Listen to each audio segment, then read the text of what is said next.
যারা করবে এই দুনিয়ার কর্মক্ষেত্র বানাইয়া পরকালে যাদেরকে দেওয়া হবে আল্লাহ রাব্বুল আলামিন বলেন মানুষেরা রে আমি আল্লাহ দুইটা জিনিস জান্নাতে দিব।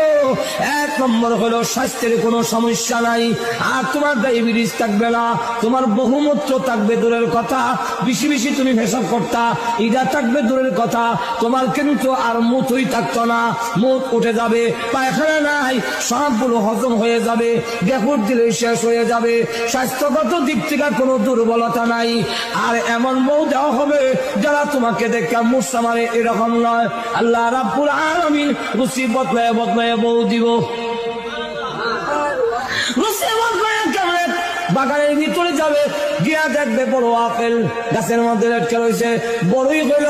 আল্লাহর নবী বলেন এক একটা বড়ই বড় বড় মটকার মতো। মুহাদ্দিসিনে কেরাম বলেন ওই মটকা গুলো দুনিয়ার পাল্লা পাতকিরায় ওজন দিলে 12 মণ ওজনের হবে। এখন ওই জান্নাতের ভিতরে বড় বড় মটকা যদি হয় বড়ই, আপেল কত বড় হইব?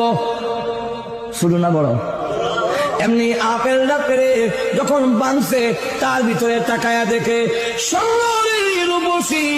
গলার মধ্যে অলংকারের অভাব নাই, কানের মধ্যে অলংকারের অভাব নাই, হীরামণি মুক্তা খচিত কাপড় পরিধান করা, 14 তারিখের চন্দ্রের চাইতে আরো উজ্জ্বল চেহারা একজন বউ, একজন হুর পরি ওই আপেলের ভিতরে ঘুমটা দিয়া বসা আছে। এইভাবে দেখা গেল। এমনি বলবে এই আপেলের ভিতরে সুন্দর বউ, সে চমকা উঠবে।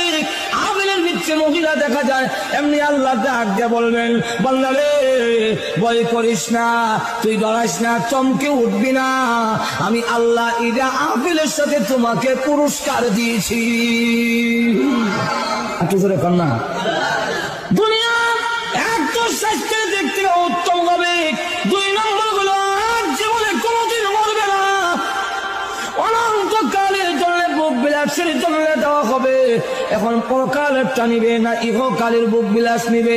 যদি ইহকালের নিতে চাও আমি আল্লাহ তোমাকে মেধা দিছি, বুদ্ধি দিছি, তোমার বিবেচনার উপরে ছেড়ে দিলাম।